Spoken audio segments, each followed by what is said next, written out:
السلام علیکم 10th class. آج ہم نے موضوعاتی مطالعے میں اسلامیت اختیاری میں کوشچن کرنا ہے۔ سوال نمبر 9 ہے اور اس کا سوال نمبر 9 ہے کہ جہاد کی اقسام اور اس کے فضائل بیان کریں۔ تو جہاد کیا ہے، سب سے پہلے ہم یہ دیکھتے ہیں کہ جہاد کیا ہے۔ جہاد کے معنی ہے عربی زبان کا لفظ ہے۔ اب جہاد اگر دیکھا جائے تو کون سی زبان کا لفظ ہے؟ یہ عربی زبان کا لفظ ہے اور اس کے معنی ہے کسی کام کے لیے کوشش کرنا۔ اصطلاح شریعت میں اللہ کے دین کا بول بالا کرنے اور دشمنان دین کا مقابلہ کرنے کے لیے ہر ممکن کوشش کرنے اور جان و مال کی قربانی دینے کا نام جہاد ہوتا ہے، یعنی کہ اللہ کی خاطر اپنی کسی قسم کی بھی جو ہے جان و مال کی قربانی دے دینا یا پھر دشمنان دین کا مقابلہ کر لینا، اس کا نام جہاد ہے۔ اور جہاد کی 3 صورتیں ہوتی ہیں۔ جہاد جو ہے اس کی 3 قسمیں ہوتی ہیں۔ ایک جو ہے دین کی خاطر، اسلام کے دشمنوں کی خاطر جہاد کرنا، اور دوسرا شیطانی خیالات کے مقابلے میں جہاد کرنا، اور تیسرا جو ہے نفس کی خاطر، یعنی کہ اپنے نفس کو کنٹرول میں رکھنا، غلط خواہشات کو اپنے اندر نہ آنے دینا، یہ بھی جہاد کی قسم ہے۔ اب اس سے یہ مطلب نہیں کرتا کہ جو بھی چیز اللہ کی راہ پر چلنے سے روکے اس کا پوری قوت سے مقابلہ کرنا جہاد کہلاتا ہے۔ جہاد کی تعریف کیا ہوگی کہ جو چیز بھی اللہ کی راہ پر چلنے سے روکے اس کا پوری قوت سے مقابلہ کرنا جہاد کہلاتا ہے۔ خدا کی راہ میں کفار اور مشرکین سے جنگ کرنا اور جان کی بازی لگا کر اسلام کی سربلندی کے لیے کوشش کرنا جہاد کی آخری منزل ہے۔ قرآن حکیم میں جہاد کی اس قسم کو قتال فی سبیل اللہ کہا گیا ہے۔ اللہ کی راہ میں لڑنا جہاد کی قسموں میں سے ایک قسم ہے۔ چونکہ ایک مسلمان جنگ کی صورت میں اپنی جان بھی اللہ کے دین کی خاطر قربان کر دیتا ہے، یعنی کہ ایک مسلمان جو ہے وہ اپنے دین کی خاطر اللہ کی راہ میں اپنی جان بھی قربان کرنے سے پرہیز نہیں کرے گا، دریغ نہیں کرے گا۔ اس لیے ایسے مجاہد کا مقام دوسروں سے بہت بلند ہو جاتا ہے، اور جنگ کی صورت میں اپنی جان بھی اگر وہ میدان جنگ میں شہید ہو جائے، اپنی جان قربان کر دے تو اللہ نے اسے مردہ کہہ کر پکارنا بھی گوارا نہیں کیا، یعنی کہ انسان جو ہے اگر جنگ کی حالت میں اللہ کی خاطر لڑتے ہوئے اپنی جان قربان کر دیتا ہے تو اس کو مردہ کہنے کی اجازت نہیں ہے، بلکہ وہ شہید کہلاتا ہے، اور وہ دائمی زندگی سے اللہ تعالیٰ اس کو نوازتا ہے، یعنی کہ اس کو ہمیشہ کی زندگی عطا ہو جاتی ہے۔ اب جہاد کی اہمیت دیکھتے ہیں کہ کیا اہمیت ہے۔ جہاد بظاہر اسلام کے 5 بنیادی ارکان میں شامل نہیں ہے۔ 5 بنیادی ارکان کون کون سے ہیں؟ کلمہ، نماز، روزہ، حج اور زکوٰۃ۔ تو ان پر جو ہے ان 5 ارکان پر اسلامی عمارت کھڑی ہوئی ہے، لیکن جہاد اس میں شامل نہیں ہے، ٹھیک ہے۔ جہاد جو ہے اس کی جو ہے بنیادی ارکان جو ہیں 5 اسلامی بنیادی ارکان جو ہیں اس میں جہاد شامل نہیں ہے، لیکن یہ عمارت جو ہے ان 5 ارکان پر کھڑی ہوئی ہے، اور جہاد جو ہے اس عمارت کے اوپر ایک چھت کی صورت میں، ایک ڈھال کی صورت میں اس کے اوپر ہے۔ اگر جہاد نہ ہو تو دین باقی نہیں رہتا، اور نہ ہی دین کے ارکان باقی رہتے ہیں۔ دین کے کتنے ارکان ہیں؟ 5، نماز، روزہ، حج، زکوٰۃ، ٹھیک ہے۔ تو اگر جہاد نہ ہو تو نہ تو دین ہی باقی رہے گا اور نہ ہی یہ 5 ارکان باقی رہیں گے۔ اس لیے جہاں دیگر عبادات کے لیے اوقات اور حدود مقرر ہیں، جہاد کے لیے کوئی بھی حدود یا وقت مقرر نہیں ہے۔ پوری زندگی میں اسلام کی سربلندی کی خاطر جان و مال کی قربانی دینا اور طاقت کے مطابق دشمنان دین کے مقابلے کے لیے تیاری کرنا جہاد کہلاتا ہے۔ اب دیکھتے ہیں کہ جہاد کے فضائل کیا ہیں۔ تو قرآن و حدیث میں مجاہدین کی فضیلتیں بیان ہوئی ہیں۔ رسول کریم صلی اللہ علیہ وسلم نے مومن ہونے کے لیے یہ شرط لگائی ہے کہ مومن وہ ہے جس نے جہاد کیا ہو یا اس کے دل میں جہاد یعنی کہ قتال فی سبیل اللہ کا جذبہ موجود ہو۔ آپ صلی اللہ علیہ وسلم نے فرمایا کہ جس شخص نے نہ کبھی جہاد میں شرکت کی ہو اور نہ ہی اس کے دل میں جہاد کا شوق ہو اور وہ اسی حالت میں مر گیا تو وہ نفاق کی موت مرا۔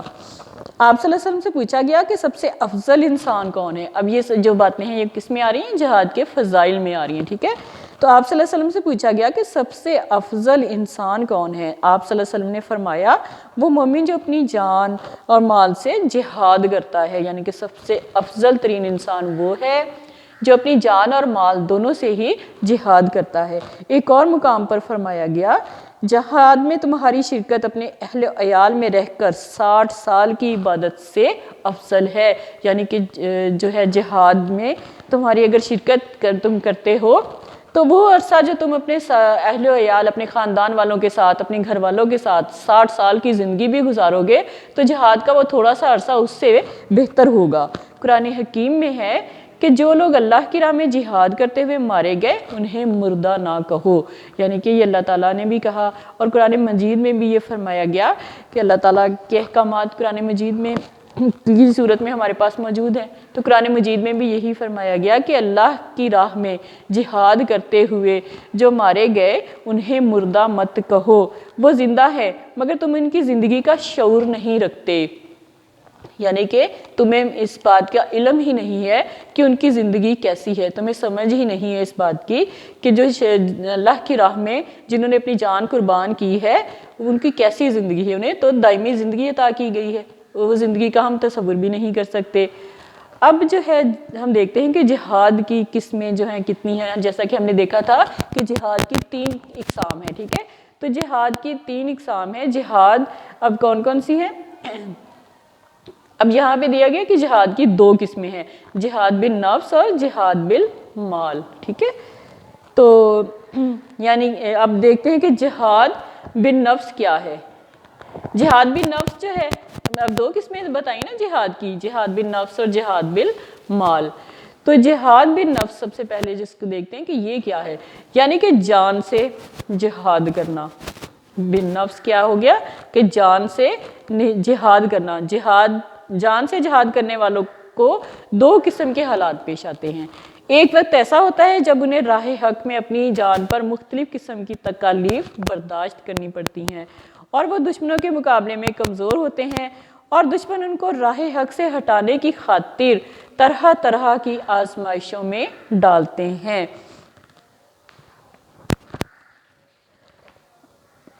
اب جو ہے یعنی کہ جہاد کسے کہتے ہیں کہ جان سے جہاد کرنا, نفس بالنفس. ٹھیک ہے, جان سے جہاد کرنا. تو جان سے جہاد کرنے والوں کو 2 قسم کے حالات پیش آتے ہیں. ایک وقت ایسا ہوتا ہے جب انہیں راہ حق میں اپنی جان پر مختلف قسم کی تکالیف برداشت کرنی پڑتی ہیں, مختلف مصیبتوں سے مشکلات سے گزرنا پڑتا ہے. وہ دشمنوں کے مقابلے میں کمزور ہوتے ہیں اور دشمن ان کو راہ حق سے ہٹانے کی خاطر طرح طرح کی آزمائشوں میں ڈالتے ہیں. جیسا کہ ہم نے دیکھا کہ آپ صلی اللہ علیہ وسلم کے اگر زندگی پر نظر دوڑائی جائے تو جب آپ صلی اللہ علیہ وسلم نے اسلام کی تبلیغ شروع کی تو کافروں نے کس طرح سے آپ صلی اللہ علیہ وسلم کے لیے, قریش سب سے بڑھ کر رکاوٹ بنے ہوئے تھے اسلام کی راہ میں کہ اسلام کو وہ پھلتے پھولتے دیکھ ہی نہیں سکتے تھے اسلام کی تبلیغ کو. لیکن آپ صلی اللہ علیہ وسلم نے ان کی ہر تکلیف کو برداشت کیا اور اپنے جو ہے ثابت قدمی سے اپنی اللہ تعالیٰ کے احکامات کی تبلیغ کرتے رہے. تو یہی یعنی کہ یہ بھی ایک طرح کا جہاد ہے. تو اس طرح یعنی کہ دشمنوں کے مقابلے میں کمزور ہوتے ہیں اور دشمن ان کو راہ حق سے ہٹانے کے لیے ہر قسم کا حربہ آزماتے ہیں مگر وہ سب کچھ برداشت کرتے ہوئے اپنا مشن جاری رکھتے ہیں.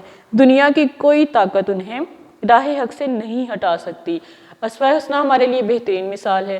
تو اگر ہم دیکھیں نبی صلی اللہ علیہ وسلم کے اسوہ حسنہ پر تو کس طرح سے انہوں نے ہر مشکلات کو برداشت کیا, تو اسی طرح ہمیں بھی آپ صلی اللہ علیہ وسلم کے اسوہ حسنہ پر عمل کرنا چاہیے اور سب کچھ جو ہے ہر طرح کی آزمائش میں سے گزر جانا چاہیے اور سب کچھ برداشت کرتے ہوئے اپنا مشن جاری رکھنا چاہیے. دنیا کی کوئی طاقت بھی ہمیں جو ہے راہ حق سے نہیں ہٹا سکے گی اور حق کی خاطر وہ ہر قسم کی تکالیف برداشت کر کے اللہ کی رضا حاصل کرتے ہیں. یعنی کہ جو لوگ دشمنوں کے مقابلے میں کمزور ہوتے ہیں اور دشمن ان کو راہ حق سے ہٹانے کے لیے ہر قسم کا طریقہ استعمال کرتے ہیں لیکن وہ سب کچھ برداشت کرتے ہیں اور اپنا مشن جاری رکھتے ہیں, اللہ تعالیٰ کی خاطر جو ہے اپنی زندگی گزارتے ہیں اور دنیا کی کوئی طاقت انہیں راہ حق سے بھی نہیں ہٹا سکتی اور حق کی خاطر وہ ہر قسم کی تکالیف برداشت کر کے اللہ کی رضا حاصل کرتے ہیں.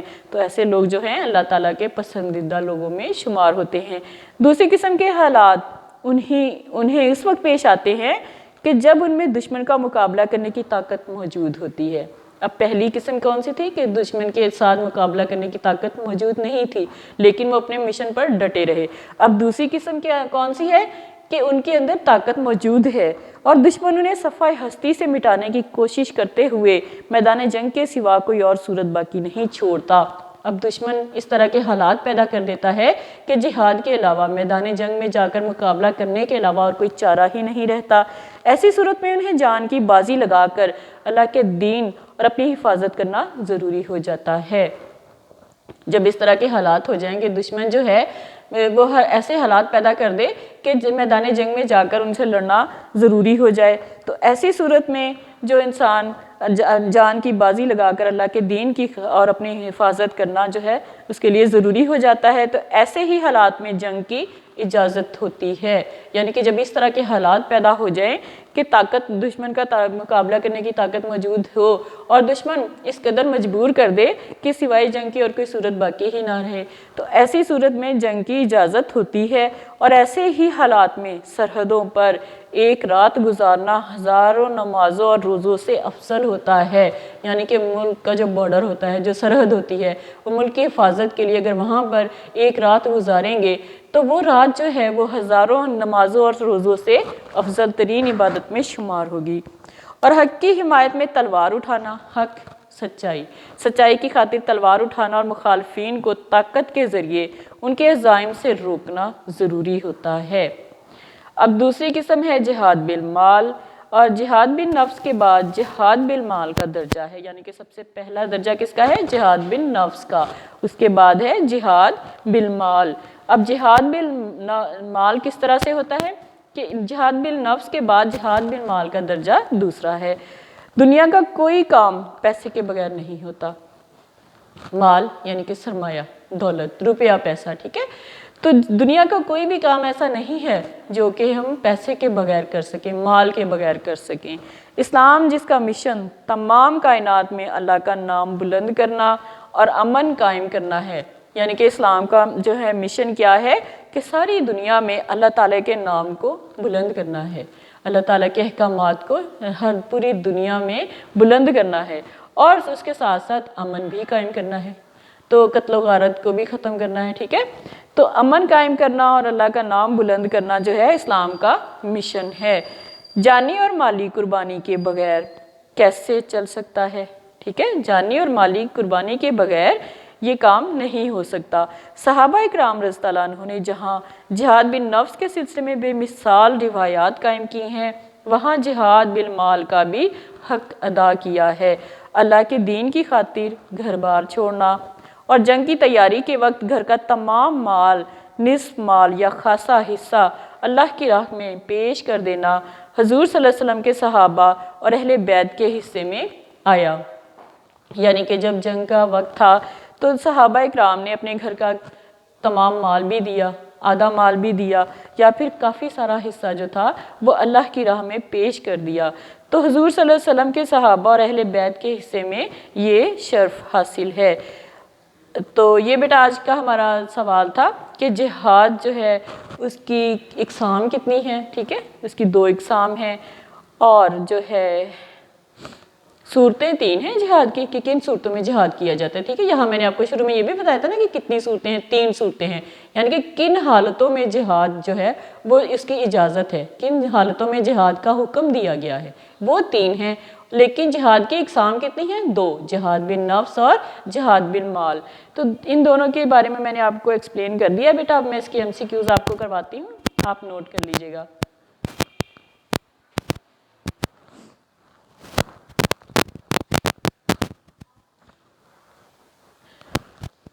نمبر 1 نوٹ کریں بیٹا، جہاد لفظ ہے، کس کا لفظ ہے؟ عربی زبان کا، عربی زبان کا۔ نمبر 2، دشمنان دین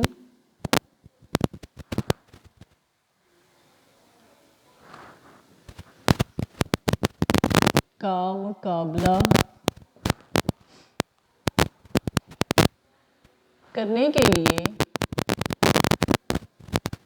ہر ممکن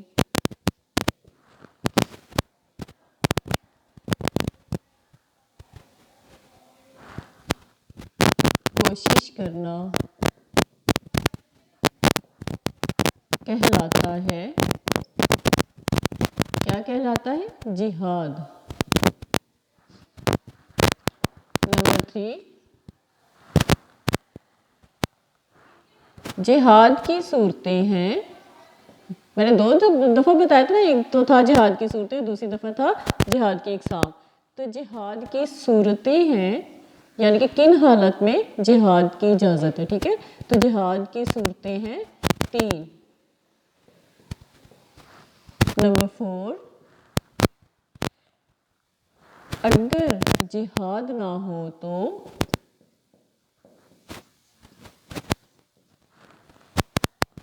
باقی نہیں رہتا،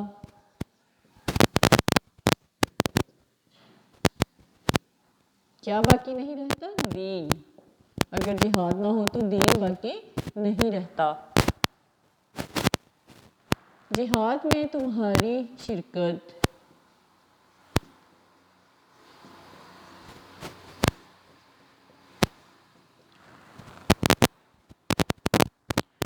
اپنے اہل و عیال میں رہ کر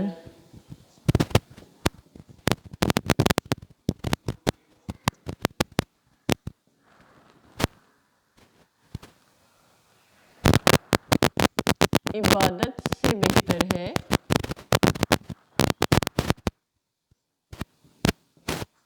کتنے سال کی عبادت سے بہتر ہے؟ 60 سال کی عبادت سے بہتر ہے، 60 سال کی، ٹھیک ہے؟ اس کے بعد ہے نمبر 6، جہاد کی 2 قسمیں ہیں۔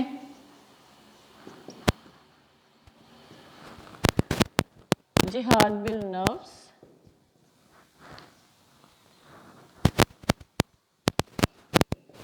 اور دوسری کون سی تھی؟ جہاد بالمال، جہاد بالمال، ٹھیک ہے؟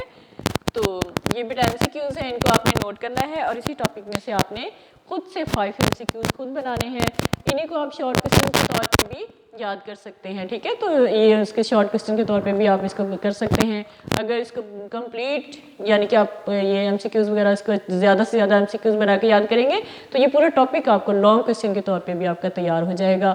تو یہ بیٹا آپ نے خود سے 5 کرنے ہیں، ابھی اس کی تھوڑا سا اور بھی رہتا ہے، وہ ہم نیکسٹ لیکچر میں انشاءاللہ کل کے لیکچر میں اسے کمپلیٹ کریں گے۔ اوکے بیٹا، اللہ حافظ، آج کا لیکچر کمپلیٹ ہو گیا ہے۔